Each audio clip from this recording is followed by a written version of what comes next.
Fala aí galera do canal, sejam bem-vindos a mais um vídeo aí, trazendo depois de muito tempo um iceberg pro canal, né? Claro que ninguém pediu um iceberg, mas eu acho que seria interessante fazer um, ainda mais sobre um dos anos que foram mais bizarros e preocupantes assim para a WWE, né? No vídeo de hoje então a gente vai ver aí o iceberg da era da pandemia da WWE. Esse aqui vai ser um vídeo que vai sair antes da retrospectiva de 2020, então se ficou faltando algum detalhe que eu citei lá, talvez esteja com mais detalhes aqui, né? Vamos ter mais alguns temas bem importantes. Já deixo claro que esse iceberg dessa vez não foi feito por ninguém, foi feito por mim mesmo. Eu escrevi, eu citei os temas e não peguei no Reddit nem em lugar nenhum, então é 100% autoral do canal esse iceberg, beleza? Diante disso, já deixa o like, se inscreva no canal aí, vamos chegar a mais inscritos, entregar esse vídeo para bastante gente assistir também. Ao pessoal que quiser fazer um react também, um salve aí, caso você esteja reagindo esse vídeo. E bom, só antes de começar mesmo, vamos falar o que é um iceberg para quem não sabe. Imagina um iceberg aí, cara. Você tem uma visão de que um iceberg é algo que é uma pedrinha pequena no meio do mar, mas você mal imagina que aquela mini pedra é gigante por baixo da água que você não vê. Ou seja, vai ter uns teminhas que talvez muita gente não saiba. Então vamos começar logo essa enrolação.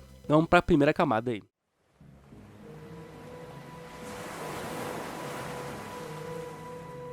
Pandemia. Bom, infelizmente, como vocês já sabem, em 2020 sofremos muito com o surto do coronavírus, conhecido também como Covid-19, que é algo que matou milhares de pessoas e foi algo que afetou o mundo naquela época do ano. E na WWE não foi diferente. Para se prevenir então de algo pior, a WWE na época optou por não ter mais público durante alguns shows. Isso afetou demais, pois fazer algo sem aquela multidão enorme era realmente estranho, mas era para ter um bem maior e evitar mais tragédias. A WWE então passou a utilizar a arena do Performance Center em março, com Triple H anunciando isso antes de começar o show semanal do SmackDown, e ainda fez uma grande promo dizendo a importância da arena do Performance Center, destacando que grandes nomes da WWE já pisaram naqueles rings. A arena do Performance Center iria rolar os shows do Raw, SmackDown e seus pay-per-views, é claro, principalmente a WrestleMania, que foi muito estranho você vê uma WrestleMania sem público nenhum e ainda num Performance Center. O efeito da pandemia foi grande, mas em alguns meses eles lançaram outra arena para rolar todos os shows, que seria conhecido como Thunderdome, a famosa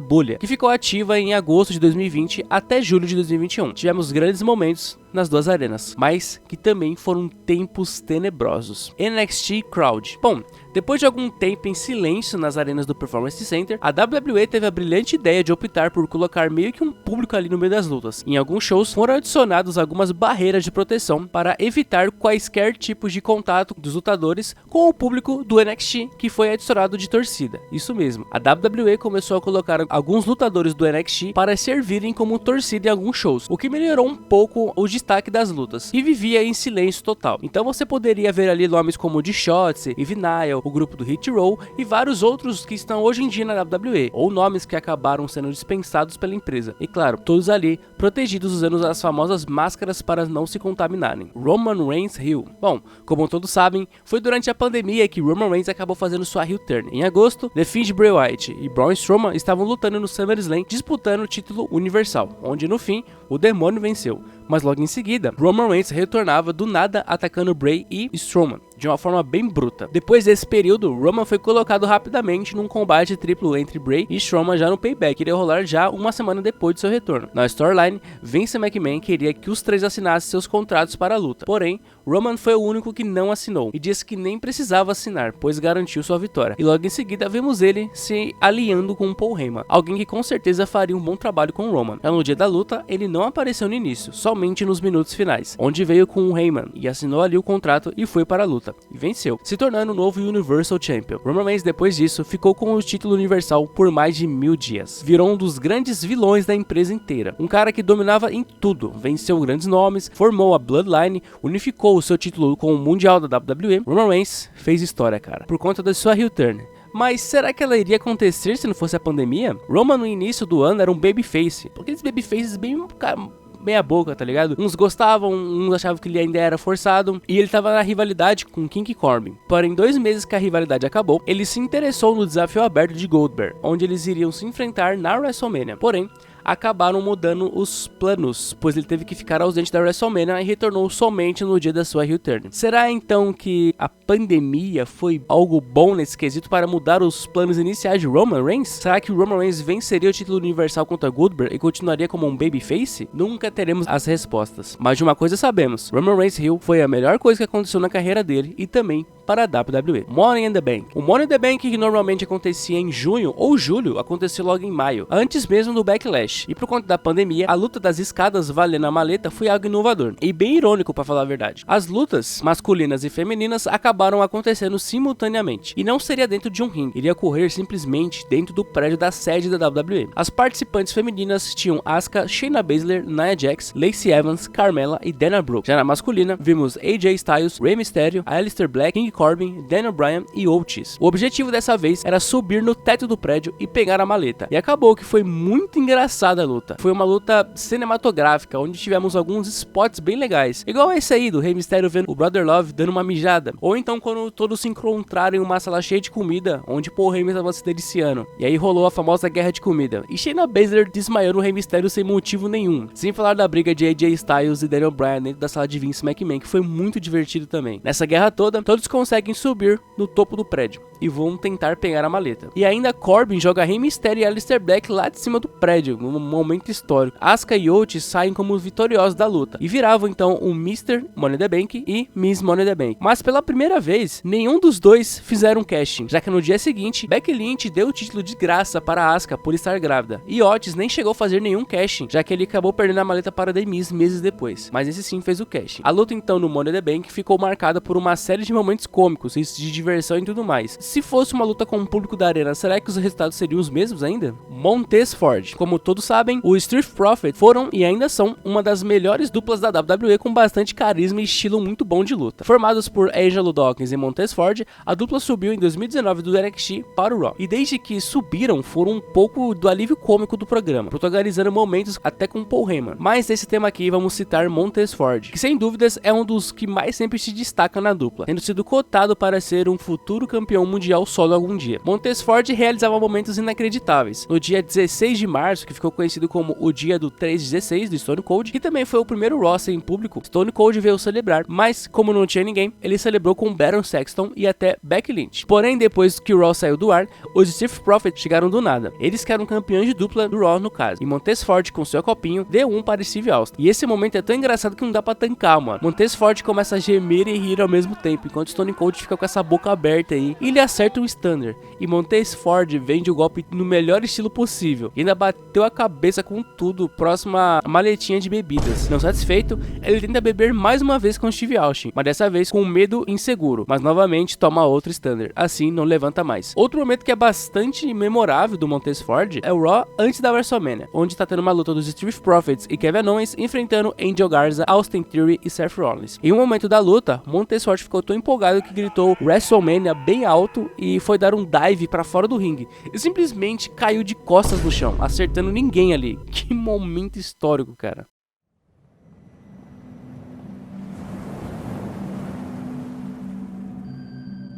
Demissões em massa. Pra quem era CLT na época da pandemia, sabe como foi enorme o corte de funcionários. E na WWE não foi diferente. Claro que todo ano rola algumas demissões. Porém, em abril de 2020, muitos nomes tiveram que sofrer o corte, que ficou conhecido também como a Black Wednesday, por causa da Covid-19. Pois a empresa não estava conseguindo pagar os salários e coisas do tipo, pelo fato de não ter público pagante. Provavelmente a única renda que eles estavam tendo era dos streaming, talvez. Aqui vai a lista de quem foi demitido por conta desse corte. A dupla The Revival, Aiden English, Diuna Purrazzo, AC3, Prime Epico, Eric Young, Eric Rowan, Heath Slater, Carl Anderson, Luke Gallows, Kurt Angle, Lee Rush, Mike e Maria Canelas, o juiz Mike Chioda, cara, grande nome, No Way José, Rusev, Sarah Logan, Zack Ryder, os brasileiros César Bononi e Tainara Conte e Kurt Jackson. Isso tudo foi somente num dia 15 de abril. Ao longo do ano, mais nomes foram demitidos também, mas não sei se foi por conta da pandemia, mas vou citar alguns mais importantes, que foram de Sonya Deville em agosto, a Kane Rezar em setembro, Indeselina Vega em novembro. Claro que alguns nomes acabaram voltando depois, o próprio caso da Sonya Deville, queria voltar no ano seguinte, mas sendo gerente geral. Mas sofrer cortes realmente não foi algo fácil na época. Big Show contra Drew McIntyre. Drew McIntyre venceu o Royal Rumble de 2020 e iria enfrentar Brock Lesnar no main event da WrestleMania. E estava tudo certo pra gente ver o escocês finalmente finalizando sua história na frente de centenas de pessoas. Mas isso de fato não aconteceu, porque como já sabemos, a WrestleMania não tinha público nenhum. Drew felizmente conseguiu derrotar Brock Lesnar em pouco menos de 5 minutos e virava pela primeira vez campeão mundial da WWE. E foi uma grande vitória para ele. Porém, depois de 20 minutos que a WrestleMania já tinha saído do ar, Drew McIntyre estava fazendo uma promo falando sobre sua carreira inteira, por tudo que ele passou, por tudo que ele conquistou para poder ser o main event da WrestleMania. E como a pressão psicológica de Brock Lesnar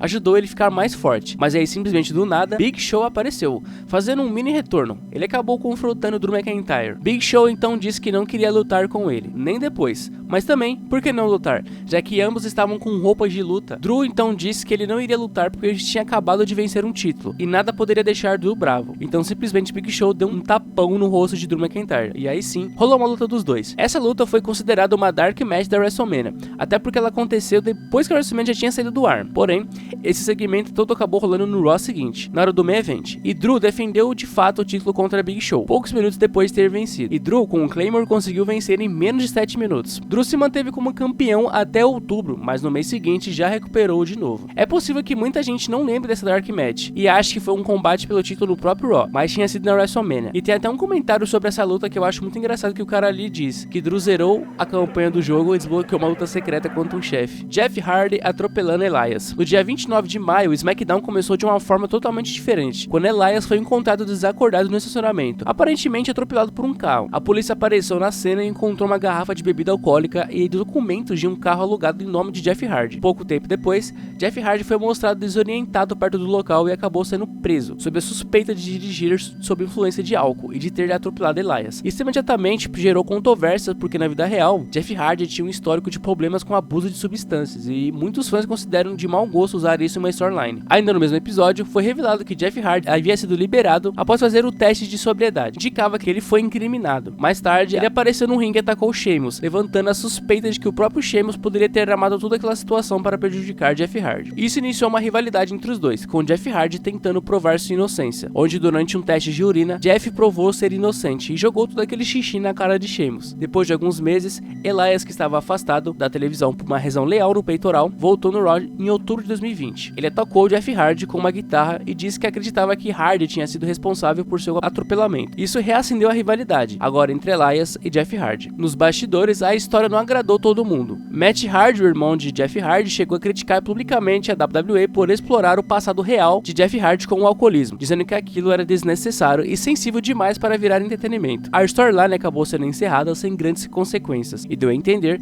que foi Sheamus que armou tudo isso, porém nunca foi resolvido de alguma forma quem de fato atropelou Elias. O hacker. Tudo começou no SmackDown, por volta de março de 2020, quando vídeos misteriosos começaram a aparecer durante os shows. As imagens mostravam uma figura encapuzada com voz distorcida, dizendo que estava ali para expor toda a verdade. Ele dizia que sabia dos bastidores sujos da WWE, das manipulações, traições e injustiças. O visual era todo digital, com códigos, interferências e uma estética que lembrava muito um hacker. Por semanas, esses vídeos foram ao ar, alimentando a curiosidade do público. A ideia era mostrar que alguém estava de olho no segredo dos lutadores da companhia e que logo tudo seria revelado. Não se sabe exatamente quem era o personagem por trás daquilo, e surgiram várias teorias da época entre os fãs, nomes como Mustafa Ali, Chad Gable, que se chamava Shorty G, ou alguém mesmo do NXT. As vinhetas começaram a ganhar destaque quando o hacker revelou, por exemplo, que Sonya Deville estava por trás do fim do relacionamento entre Mandy Rose e Otis, o que causou uma grande reviravolta na história na época. Durante um tempo, a gimmick simplesmente desapareceu dos programas sem nenhum motivo explicado, e o mistério do hacker foi deixado de lado. Somente em outubro, depois que Mustafa Ali se revelou ser um membro e líder do grupo Retribution, ele mesmo confirmou que ele era o hacker misterioso do SmackDown, dizendo que sempre esteve vigiando tudo e tinha informação sobre todos. Apesar da revelação promissora, a WWE nunca desenvolveu direito a ideia. A Retribution virou um grupo confuso, com nomes esquisitos e lutas mal construídas, e rapidamente perdeu a força. A história do hacker acabou sendo jogada de lado, e a própria Retribution se desfez em pouco tempo. A pausa durante a luta. No dia 13 de março, que foi o primeiro dia em que a WWE passou a usar o Performance Center, rolou um combate de duplas entre Alexa Bliss e Nikki Cross contra Bayley e Sasha Banks. Um combate normal até então, mas o que chamou a atenção foi o que viria a seguir nos momentos em que a luta foi para os comerciais. Como não havia público ao vivo, as 4 lutadoras simplesmente pararam completamente de lutar. Elas ficaram literalmente andando no ringue, conversando, ajustando o posicionamento e até rindo em alguns momentos, como se estivessem ensaiando ou esperando até a próxima parte da coreografia. Isso foi captado pela transmissão internacional e rapidamente o vídeo caiu na internet. Por ter sido no primeiro show com esse novo formato, eles deixaram passar, e depois disso, todo o elenco foi instruído a manter o ritmo mesmo fora do ar, justamente para evitar que algo parecido com isso voltasse a vazar.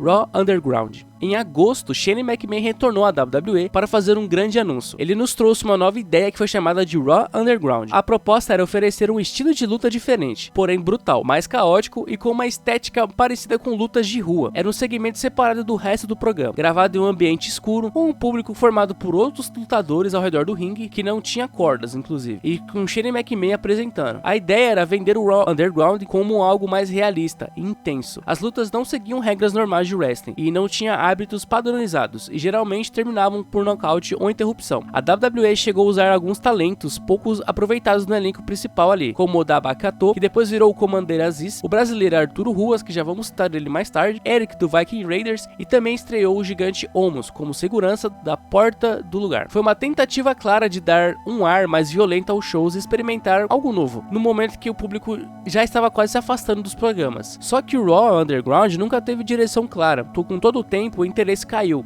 e o Raw Underground simplesmente desapareceu dos programas depois de algumas semanas. A última edição foi em setembro, sem qualquer anúncio de encerramento, e outros falam que o Raw Underground também acabou por muitos lutadores estarem em volta do ringue. Por causa disso, eles acabaram diagnosticados com o Covid-19, pelo fato, de estar amontoados um do lado do outro. Mas na prática, o projeto já estava perdendo suas forças. Hoje em dia, o Raw Underground ele é utilizado muito mais no NXT do que nos shows principais. Alterações no card da WrestleMania. Por conta do Covid-19, o card da WrestleMania 36 também sofreu várias mudanças de última hora por causa de alguns lutadores que não puderam participar, sejam por testarem positivo para Covid, por estarem em quarentena ou simplesmente por não se sentirem seguros em lutar naquele momento. As alterações mais impactantes no que seria uma das principais lutas, de Roman Reigns, queria enfrentar Goldberg pelo Universal Champion. Essa luta já estava anunciada, mas foi cancelada porque Roman, que havia superado a leucemia fazia pouco tempo, decidiu se afastar da programação como forma de se proteger, já que ele era parte do grupo de risco. A WWE então tirou Roman do card e substituiu ele por Braun Strowman, que acabou enfrentando Goldberg e vencendo o título em uma luta bem curta. Outra mudança importante foi envolvendo The Miz, que faria parte de uma luta de títulos de duplas do SmackDown, junto de John Morrison contra os The Usos e o New Day. Miz ficou doente, segundo alguns relatos, ele teve alguns sintomas de gripe, embora nunca tenha confirmado o Covid publicamente. E por causa disso, ele foi retirado do evento. A WWE então transformou em uma Triple Threat Ladder Match, mas com apenas um lutador de cada equipe, John Morrison, Jimmy Uso e Kofi Kingston. Foi uma luta incomum, mas muito elogiada, com a vitória de Morrison para se manter com os títulos dele e de The Miz. Também teve o caso de Andrade, que na época fazia dupla com Angel Garza e iria lutar contra os Street Profits pelo Raw Tag Team Champions. Andrade foi retirado do evento por estar lesionado e acabou sendo substituído por Austin Theory, que foi colocado de última hora para se juntar com Garza. Outros nomes, como Buddy Murphy e Dana Brooke, também ficaram de fora por precauções médicas. Dana Brooke, por exemplo, seria parte de uma Six Pack Challenge pelo título feminino do SmackDown, mas foi removida sem maiores explicações na época. Rey Mysterio e Cesaro também ficaram de fora do card. A empresa evitou ao máximo citar o coronavírus nos shows, mas os efeitos foram bem invisíveis,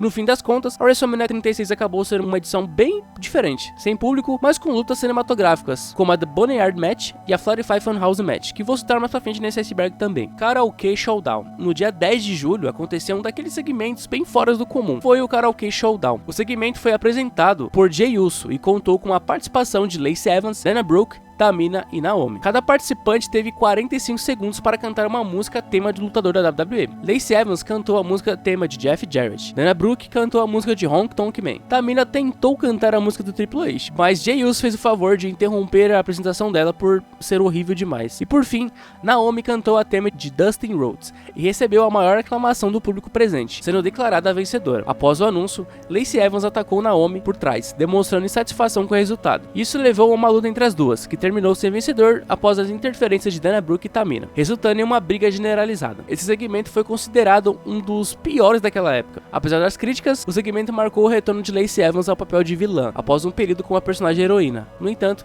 Karaoke Showdown nunca teve continuidade nas semanas seguintes. Wyatt Swamp Fight. No Extreme Rules, iria rolar uma luta de Bray Wyatt e Braun Strowman. Nessa ocasião, Braun era o Universal Champion, mas essa luta não era valendo o título. Mas tirando isso, foi uma luta bem bizarra. Isso envolveu alguns fatores. Primeiro que a luta foi gravada em um pântano, num ambiente escuro, silencioso e cheio de elementos simbólicos e até sobrenaturais. Mas na prática, era mais um mini filme de terror psicológico. E em vez de parecer uma luta, parecia um sonho confuso. A narrativa começou com Strowman chegando de caminhão no pântano, onde encontrou Wyatt em sua clássica cadeira de balanço. Após uma breve interação, Wyatt desapareceu e Strowman foi atacado por várias figuras mascaradas, uma referenciando Luke Harper e outra uma versão de si mesmo, com os tempos da Wyatt Family. A ideia era mexer com a mente de Braun Strowman, tentando fazer ele voltar às origens da Wyatt Family, e esse tom psicológico dominava toda a cena. Os dois passavam boa parte do tempo andando entre os matos, sendo atacados por figuras aleatórias ou encarando visões, incluindo uma alucinação onde Alexa Bliss aparece como Sister Abigail, sussurrando para Braun Strowman de forma sedutora. Aquilo fez muita gente ficar sem entender o que exatamente estava tentando contar. Isso porque ainda Alexa Bliss não havia se juntado com The Fiend, mas também foi porque Alexa Bliss no passado fazia dupla com Braun Strowman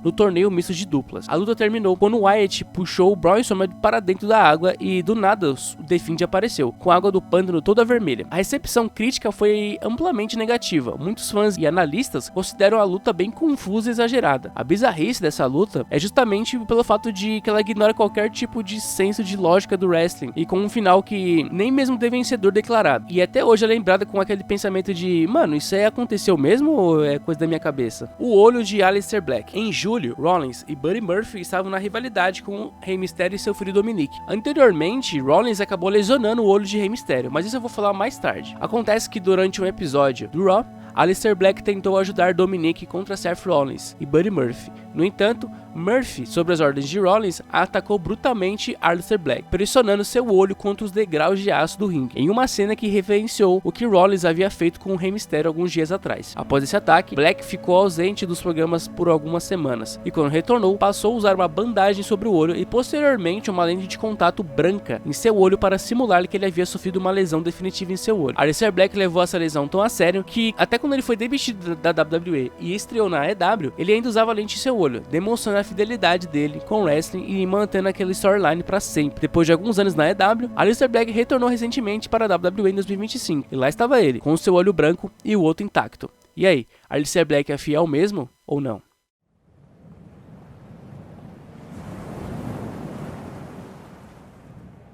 Olho por olho. Bom, falando ainda sobre a parada do olho, vamos falar como essa história toda ocorreu. Em maio, Seth Rollins brutalmente atacou o olho de Rey Mysterio, pressionando o olho dele contra um degrau de aço. Esse ataque resultou em uma lesão, claro, fictícia, que deixou Rey Mysterio afastado por várias semanas, que foi anunciado pela WWE em um estado crítico, devido à gravidade da lesão ocular. A tensão aumentou quando Rollins ameaçou repetir o ataque em Dominic Mysterio, levando a uma série de confrontos entre os dois. Em resposta, Rey Mysterio desafiou Rollins para uma luta com uma estipulação inédita, Eye for an Eye, que seria o olho por olho, onde a vitória só poderia ser possível ao extrair o olho do oponente. O confronto ocorreu no evento Extreme Rules, no dia 19 de julho. Durante a luta, ambos os lutadores utilizaram objetos como alicates, canetas e pedaços de candlestick quebrados para a tentativa de atingir o olho do adversário. Um momento decisivo veio quando Seth Rollins pressionou o olho de Rey Mysterio contra o degrau de aço, simulando a extração ocular. A cena foi tão gráfica que quando o Rollins viu o que ele tinha feito, ele começou a vomitar do lado do ringue, e realmente dá pra ver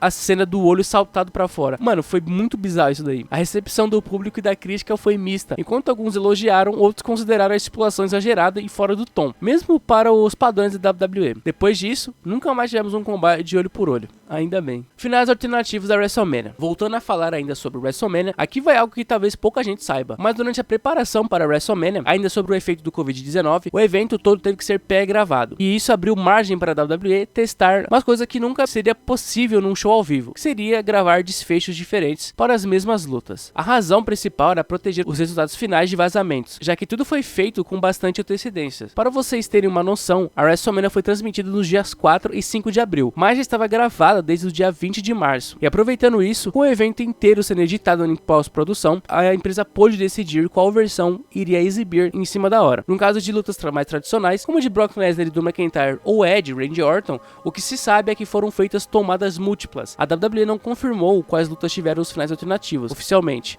Montez Ford desmaiando no ringue. Montez Ford novamente marcando presença no vídeo, mas dessa vez foi um ângulo bem sério na época. No dia 3 de agosto, os Street Profits estavam em rivalidade com Angel Garza e Andrade ainda, e cada um da dupla lutou individualmente contra Andrade e Garza. Durante a luta de Dawkins, Montez Ford acabou balançando as cordas muito rápido e rapidamente começou a passar mal e caiu no chão. Dawkins, distraído com Montez Ford, perdeu a luta, mas depois ficou tudo bem e Montez começou a lutar com Andrade. Andrade começou a dominar a luta, porém Montez Ford conseguiu reverter a situação. Porém, deu pra ver que ele fez movimentos muito rápidos e acelerados, dando um dive pra fora do ringue e voltando rapidamente, balançando novamente as cordas, e logo depois veio o baque. Montez Ford acabou desmaiando de novo no ringue, fazendo o juiz então encerrar a luta. Apesar de ser uma storyline, o ângulo dele desmaiando no ringue, depois de demonstrar muita agilidade, foi realmente algo muito forte. Tanto que é visível que Andrade, sem saber, ficou bem preocupado. E eu cito isso porque eu lembro muito bem do que aconteceu com o Ed Guerreiro, quando ele fez vários movimentos rápidos no ringue também, e acabou supostamente tendo um ataque cardíaco. Então esse ângulo de Montez Ford foi realmente muito sério. Depois de ser levado ao médico, a esposa de Montez Ford, a Bianca Belair, imediatamente suspeitou de Zelina Vega, que gerenciava Andrade e Garza. Belair então confrontou Zelina Vega nos bastidores, mas essa sempre negou qualquer envolvimento. Semanas depois,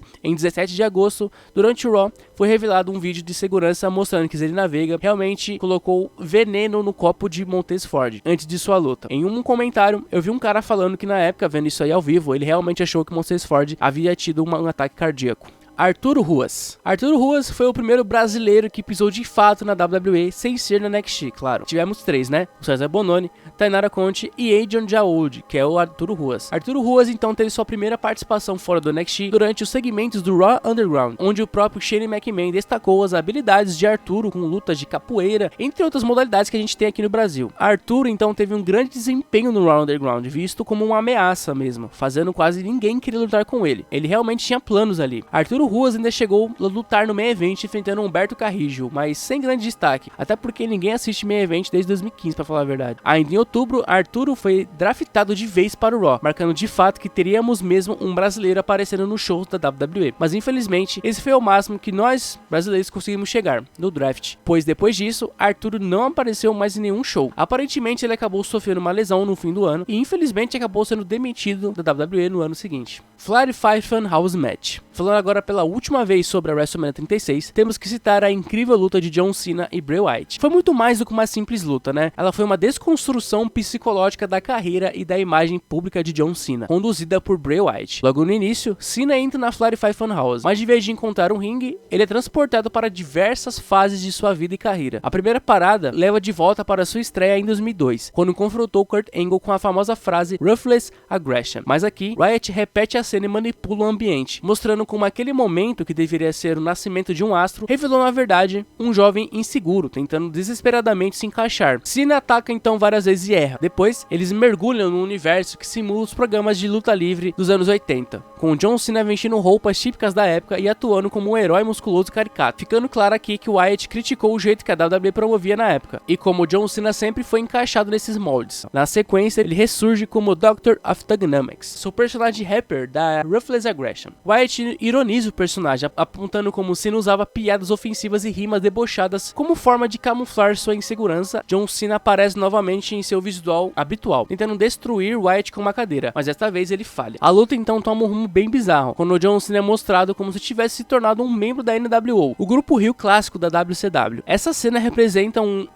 uma versão alternativa da carreira de John Cena caso ele tivesse abraçado o lado vilão, algo que sempre foi muito perdido pelos fãs, mas que nunca tinha ocorrido na realidade, até 2025. Ao ser colocado nesse papel, o episódio mostra como Cena poderia ter evitado tantas críticas se ele tivesse permitido sair do mundo de modelo do herói inabalável. No final, Wyatt então desaparece e The Fiend aparece, aplicando o Mandible Claw em John Cena e ele é apagado completamente. Agora em 2025, John Cena finalmente assumiu esse lado. Ele abraça o papel de vilão e ao fazer isso, tudo que foi apresentado naquela luta se concretizou. A luta na WrestleMania 36 realmente envelheceu muito bem. Ela realmente é muito importante.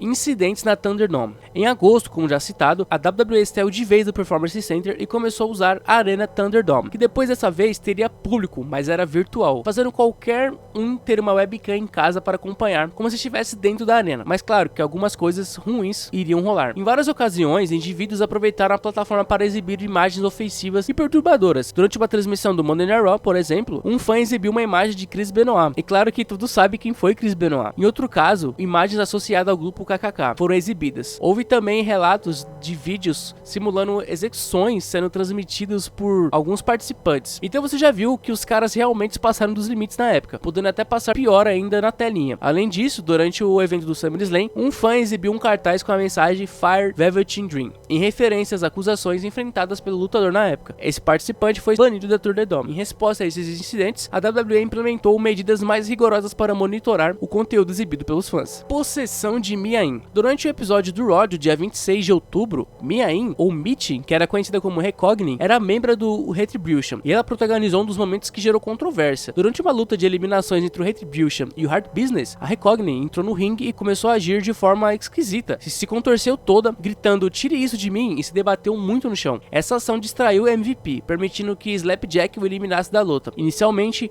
muitos espectadores interpretaram a cena como uma simulação de convulsão, que gerou crítica. Posteriormente, foi revelado que a ideia original de Vince McMahon era que Mia Yim simulasse uma convulsão no ringue. No entanto, Mia Yim não queria fazer isso, levando a uma alteração no segmento. Após o episódio, Mia Yim então declarou em suas redes sociais que o ocorrido não se tratava de uma convulsão, e sim de uma possessão, enfatizando que jamais fingiria uma convulsão. Mas você acha que isso aí foi o quê? Uma convulsão? Uma possessão? Um ataque de formigas igual ao projeto de ciência do Chris? Comenta aí. A relação amorosa de Buddy Murphy e Aliyah. Não sei dizer se isso daqui é errado ou não, pois na época a filha de Rey Mysterio já era maior de idade, então fica na opinião de vocês. Isso rolou na época que o Rollins estava em rivalidade com a família Mysterio. Após um desentendimento com o Rollins, Buddy Murphy começou a interagir com Aliyah, a filha de Rey Mysterio. Essas interações evoluíram para um relacionamento romântico, fazendo os dois darem um beijo durante o episódio do SmackDown do dia 30 de outubro. Na época, Aliyah tinha 19 anos e Murphy 32, o que levou ao debate sobre tal feito. Inicialmente, não estava previsto um beijo entre os dois personagens. No entanto, os produtores sugeriram essa audição após conversas com Vince McMahon. Buddy Murphy expressou desconforto com a ideia, afirmando que não se sentia à vontade em beijar Aliyah, devido à diferença de idade. Ele insistiu que, se a história prosseguisse, Aliyah deveria ser a parte ativa no relacionamento, para evitar a percepção de que ele estava perseguindo uma menina mais nova. Apesar das preocupações, a WWE avançou com a trama, destacando que tanto Aliyah quanto a família Rey Mysterio estavam de acordo com a narrativa. Murphy, então, decidiu seguir o enredo, considerando que todos ali estavam confortáveis com a situação. Eventualmente, a storyline foi encerrada com Murphy e Aliyah sendo retirados da programação da WWE. Em entrevistas subsequentes, Buddy Murphy reiterou seu desconforto com a trama e a forma como ela foi conduzida. Mais uma vez eu digo, na minha opinião, Aliyah já era maior de idade, então por mim, a storyline teve um caminho legal, apesar de ser estranha. Zombie Lumberjack. Pela primeira vez aqui no Iceberg, tô citando algo da pandemia que rolou em 2021, mas isso aqui não poderia ficar de fora. No Backlash de 2021, Damian Priest e The Miz se enfrentaram em uma luta Lumberjack, que tinha zumbis em volta. Bizarro, né, mano? Essa escolha criativa foi uma estratégia promocional para o filme Army of the Dead, estrelado por Dave Bautista, o famoso Batista da WWE. Como parte da parceria, zumbis foram incorporados como Lumberjacks na luta. A luta, apesar de bizarra e inovadora, foi boa até. Tivemos um momento em que John Morrison veio para a arena, mas acabou sendo devorado pelos zumbis, distraindo The Miz, que acabou perdendo para Damian Priest, ficando com a vitória. E no fim, The Miz também é devorado lentamente. E vou falar que esse combate é tão aleatório que eu realmente não lembrava disso, cara. Eu não lembrava desse combate. Randy Orton queimando Alexa Bliss. Esse aqui aconteceu no último Raw de 2020. Orton, que havia entrado em rivalidade com The Fiend e ao mesmo tempo com Alexa Bliss, estavam com as vozes de sua cabeça pedindo para ele fazer algo. Orton e The Fiend haviam se enfrentado no TLC em uma luta Firefly Infernal Match, onde depois de Orton vencer, ele colocou fogo em The Fiend e o queimou vivo. Então no dia 28 de dezembro, ocorreu essa situação assombrosa. A noite começou com Orton invadindo a Firefly Funhouse, destruindo todos os personagens que ali residiam. Em resposta, Alexa Bliss o confrontou no ringue, trazendo consigo mesmo uma lata de gasolina e uma caixa de fósforo. Ela então se banhou com gasolina e provocou Orton, questionando sua coragem, querendo ir parar no mesmo lugar que The Fiend estava, chamando Orton de covarde por ele não fazer aquilo, de colocar o fogo nela. Orton então afirmou que queria fazer isso, mas sabia que era exatamente o que Alexa Bliss queria. Mas no momento que ele acendeu o fósforo então, iria jogar em Alexa Bliss, as luzes da arena se apagaram. encerrando o Raw. E o suspense ficou angustiante, deixando todos que estavam em casa assistindo com aquela ansiedade, aquele suspense, sem saber se Orton de fato queimou Alexa Bliss ou não. Porém, no primeiro Raw, Orton afirmou que não conseguiu fazer aquilo, apesar de querer muito. Eles ainda continuaram essa rivalidade, que foi pior ainda, quando Alexa Bliss jogou uma bola de fogo na cara de Randy Orton, fazendo ele ter queimaduras de primeiro grau. E vimos que Orton ainda passou a usar uma máscara por conta disso. Cara, que momento bizarro. E bom, galera, espero que vocês tenham gostado desse iceberg, cara. Olha, eu vou te falar, foi bem legal fazer um iceberg autoral. Tô com várias ideias aí. Se vocês gostaram da ideia, eu posso fazer iceberg eu mesmo, fazer alguns temas de outros anos. Peço que vocês deixem um like aqui, se inscrevam no canal. Essa semana ainda vai ter a retrospectiva de 2020, então vai ter o ano completo aí. Se ficou faltando alguma coisa lá na retrospectiva, vai estar bem explicadinho aqui. Ou se ficou faltando coisa aqui, vai ter alguma coisa lá. Tanto faz, esse vídeo vai ser meio que um spin-off da retrospectiva de 2020. Bom, peço que se vocês tiverem gostado mesmo, deixem um like de vocês, se inscrevam aí no canal. Quem puder também, passa lá no meu Instagram, me segue lá. É bem legal lá no Instagram, vai ter várias novidades em breve lá. Então, se você puder me seguir lá, vai ser bem legal. Bom, muito obrigado então por ter assistido até aqui. Um beijo, um abraço e até o próximo vídeo.